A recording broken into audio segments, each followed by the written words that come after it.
Well, here we are, 2RRR Ride Regional Radio, 88.5 FM, and instead of the director, I've got the star of this show for my first interview. It was going to be at 10:30, but she is here looking absolutely beautiful, Margareta Moir. So welcome to Arts and Tarts. Just a second, I'll just make sure we've got these microphones on here. Yeah. Hello, and thank you so much for having me. I'm very happy to be here. It's my first time and it's a real pleasure. Thank you. Well, I saw you on the website and you were so interesting and intelligent and beautiful too.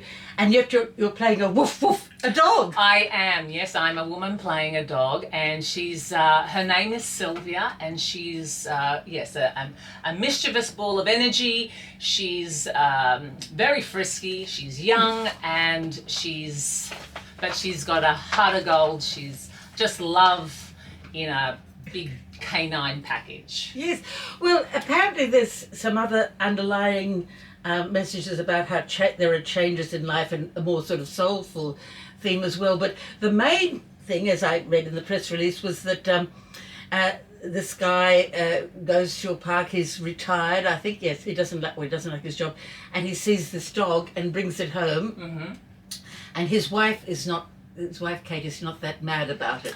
So take it from there. Yes, that's right. So poor Greg is going through a bit of a midlife crisis. He doesn't like his job, so he decides to leave work early one day and go and have a sit in the park. And while he's sitting in the park, up comes Sylvia, and she is all over him. She's just giving him all this love and attention that he's so craving at this time. And they form an immediate bond, and he decides, well, look, if she's got no home, I'll provide one for her. So he takes her home, and unfortunately his wife Kate doesn't really bond to Sylvia the same way. They're at a stage in their lives where they've just had their last child go off to college, and they've moved into a new apartment in New York City, and so they're just happy to sort of, go to concerts and catch up with friends and go on holidays. They don't want to, or at least Kate doesn't want to be stuck at home looking after a dog for the next 10 years or so. So yes, it causes quite a bit of friction in the relationship, and it's interesting to see how it evolves and whether, Sylvia ends up taking over and getting her way, or whether Kate gets her way, or whether there's a compromise. Well, look, it'll be interesting. I think you've got the energy and the, shall we say, the charisma to play a dog.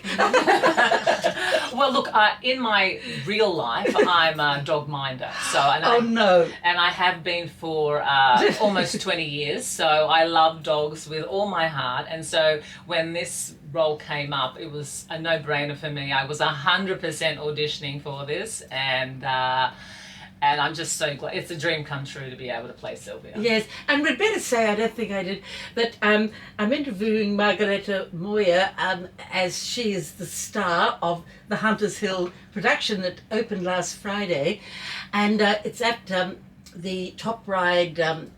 It's at Club Ride at Victoria Road in Ryde, and we're on level 2. Great venue, lovely little theatre there, and it's a great spot where if you wanted to say catch a matinee performance, for example, you could have a meal beforehand or after the matinee. Same if you were to catch the evening performance on the Friday night, you could eat beforehand. So it's very convenient like that. So yes, and there's ample parking and all that kind of stuff. So it's a very easy venue to get to. Yes. Before we talk more about the play, because you've got to do very interesting physical things, and you are a human, not So I've been told, yes. But I thought it was funny. I've only seen a few shows and I enjoyed them all. There was Boeing and the potato one, and dog log. So I thought, what is it with your theatre company, Hunters Hill Theatre Company, and dogs? What is it? Well, we definitely are dog lovers. An interesting bit of trivia, one of the actors in our play, Brooke Davidson, actually was in Dog Logs. Oh, right. Yeah, and she plays Kate in Sylvia. Not a dog this time. Now she's opposed to Sylvia, but she's in the play, so she's a dog lover too. And the premise of the play, I mean, I saw when I just looked at that little clip online. You are actually, because dogs do have thoughts, we know that, and emotions, but so you are actually speaking in the play. Can you tell the listeners how that sort of form, how they're doing that convention? Yeah, well, look, I mean, I sort of see it as it's the way humans interpret how dogs are thinking and feeling. So they're sort of, in their minds, sort of voicing the dog, you know, so whatever the human in that scenario thinks the dog is saying, that's what I'm actually saying in the play. And how many lines would you have, Margareta? Lots. I have lots of lines, lots of running around, lots of panting, and I even chuck in a bit of dancing and singing as well, just for good form. And what is your costume? I mean, are you? I have sort of three main costumes, and one is obviously the initial costume that I come in as a stray dog, so it's a little bit, you know, fuzzy jacket and looking a little bit worse for wear. And then I go to the groomers and I have my little fancy outfit, and that's pretty much my outfit for the entire show. And then towards the end I have one more change, and but it's it's just a bit of fun, and it's nice to be able to have a run around. Well, these days, you know, we've got so much seriousness, we won't go into it, you know, that's happening in the world, that it's wonderful when people go to the theatre. And I've always enjoyed, I've seen, I think it's 3 things and each time you're just taken into that world. Yes. And as you say, you can have a glass of wine before or after, or many times during. Whatever takes your fancy, he won't judge you. Yes. And and as you say, it's at the club, so you can you know, have a nice meal or just cake or something. Yes. But so how do you sustain, you know, the drama? Jennifer Aniston, I remember she was in a film about that dog. I don't know if you saw that. Oh, Marley and Me. Yes. Is it like that sort of thing or what? Well, the only difference is obviously the dog is played by a human. So, look, the audiences have been loving it so far. So like you mentioned, we opened last Friday on the 7th of March, and we run all the way through till the 30th of March, every Friday, Saturday and Sunday through the month of March. And so far, like we've just, everyone's laughing along with it and having a good time, and that's really what energizes us as actors when we're on stage, is just feeling the energy from the audience and just knowing that they're having a good time and getting into those characters. Yes. Yeah. And so, Margareta, tell us about the other actors and their roles. Like you said, there's Kate, who is the one who objects to your character, the dog. Yes, played by Brooke DAVIDSON, and she's fabulous, you know, and even she's got a tough role because she's, in some ways you might think she's the bad guy, you know, because she doesn't want this lovely, adorable, loving dog. Why would you want to reject her and maybe potentially put her in the pound or something like that? But you know, she manages to sort of walk that fine line, and you see her sort of struggle about, like, yes, she's a dog person and has been in the past, but now they're in a different stage in their life, and she's trying to sort of you know, obviously appease Greg, but at the same time they have their own different, you know, ideas of how they want to live the rest of their lives. But I think she makes her, you know, quite a sympathetic character towards the end, so you don't hate her. So that's all credit to Brooke's ability to be able to, you know. And what about Greg, and what's his background as an actor, and also then about his role, the character he plays? Yeah, so that's played by Justin. And he's done a lot of theatre over the years, and although I think this might be the first time that he's ever done a play at Hunters Hill, I think the last play that he did was at Pinball Players Table Manners. But he's fabulous too. He's got to, in many ways, match my energy, you know, because he's obviously he's endeared by my character's energy and playfulness, so he's able to play along with that. But at the same time, he's got that emotion that he's got to to deliver with Kate, and those two characters learning to compromise with one another and that kind of thing. So that's also a very complicated role. And then we've got the wonderful Richard, who plays three characters. He plays a dog owner named Tom, who Greg meets at a park. So he owns a very handsome dog named Bowser that Sylvia's very fond of. And then he also plays another character called Phyllis, who is a long-time friend of Kate's that she just happens to bump into while she's in the city. And Sylvia also really loves Phyllis. And then he also plays a character named Leslie, who's like a therapist. And yes, because they eventually do have to go to therapy to try and work out this whole situation with Sylvia. And the playwright, I didn't look at that online, but I recognise that the name A.R. Gurney. Do you know much about him? Yes, he's a Pulitzer-winning playwright. Yes. He wrote a play called Love Letters, which is very... Yes, that's right. Very popular. I thought that was him. I didn't actually, whereas I looked at you online, and I thought, because that was fascinating. I've seen a few versions of that. Yeah, that's done like in every theatre all the time. Around the world, It's a very strong piece of theatre. So, in other words, he's a very accomplished writer. Yes. And so I'm just making it clear to I didn't give the announcement, 2RRR Right Regional Radio 88.5 FM. That's us. And, so this is not just a silly, written by a silly person. No, this is someone who's definitely a well-regarded playwright who's done plenty of plays out there, and a very versatile writer, obviously. And it's a real privilege to be able to perform in one of his plays, and obviously a real privilege to perform for the Hunters Hill Theatre.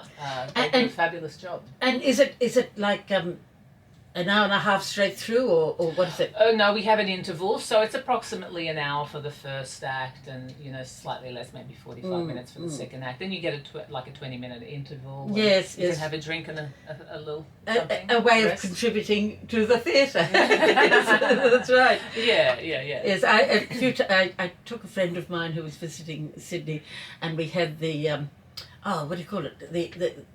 The champagne, your champagne there that you were selling there. Which one is it again? Do we sell Prosecco? Oh, yes, okay. yes. It was actually $15 a glass, I think, but it was worth it.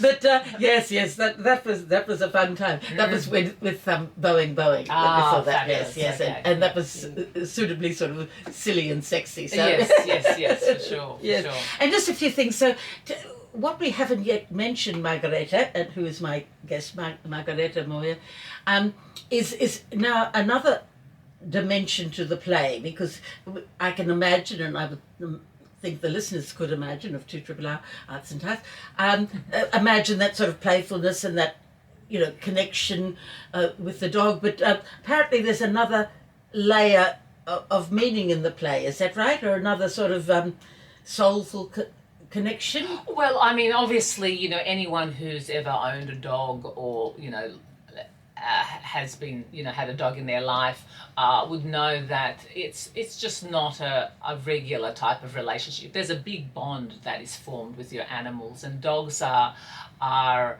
just unique in that way, how they really can connect with you and fill those holes in your life emotionally. And I know that obviously I was a very proud owner of a dog named Bob. He was a golden retriever for 13 and a half years, the love of my life he was. And he's no longer in my life, but he's something that I will never forget in my life. He leaves that impact, and I think that's very clear in this play as well, particularly right towards the end. Yes, you realise that. So just because what I'm saying is it sounds fun and frivolous when you're talking about the interaction in the park and then the meeting with Kate, which has some difficulties, but where does the drama or comedy or whatever the other level come in? Is it like, for towards instance, the end, is it mainly. You could say that the dog dies, or the dog is we won't say, but is it sort of there's obviously some development? Yes, there is towards the second half of the play.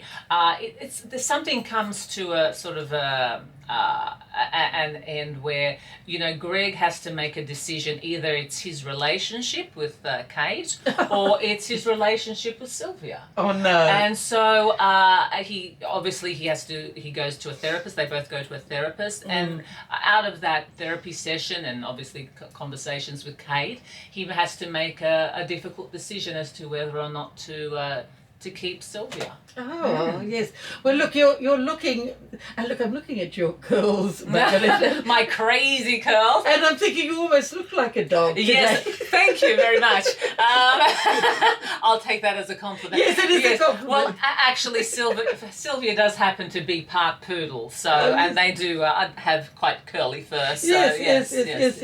No, it was meant to be. Of course. I wouldn't take it any other way, darling. Oh, look, you were so vivacious when I saw that clip, and I thought, I didn't know I was interviewing you, as I told you. I thought, just a final thing, because it's 10:32 on 2RRR Regional Radio 88.5 FM. Yes, and we could talk all day, but we won't. But just a few final things about the person whom I thought I was interviewing, because I certainly never let anyone down, so it wasn't last week, but she was, the possibility. So tell us about the director, because she's got that richness, that wealth of a different culture coming from Iran and having done things. So tell us about that and how to interact. Yeah, she's fabulous. I've never worked with Moja before, but she brings a lot to the table. I was actually really impressed with just how well she understood the characters and the script, and how much I needed her actually to draw out to the different mannerisms of Sylvia as well. As much as I'm a dog minder and I feel like I know dogs or whatever, she was great at being able to just say, and how about a bit more of